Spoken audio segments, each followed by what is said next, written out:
শেষ ঠিকানা যদি ৩.৫ হাত মাটি হয়, তাহলে কিসের তো ক্ষমতার দাপট?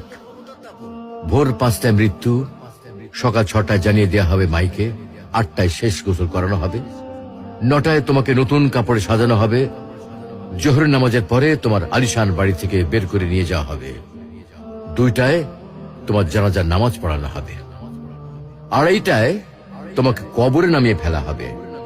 মাটি দেওয়া শেষ হয়ে গেলে কেউ তোমার জন্য দোয়া করবে, আর কেউ চলেও আসবে।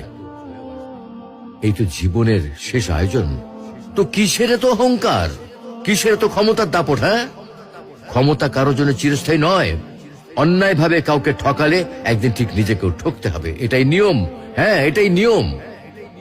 ভোরের সূর্যোদয়ের আলোতে যে পৃথিবী আলোকিত হয়, সন্ধ্যার সূর্যাস্তে তা আবার হারিয়ে যেত দেখি। অসত্য দিয়ে সত্যকে কখনো ঢেকে রাখা যায় না।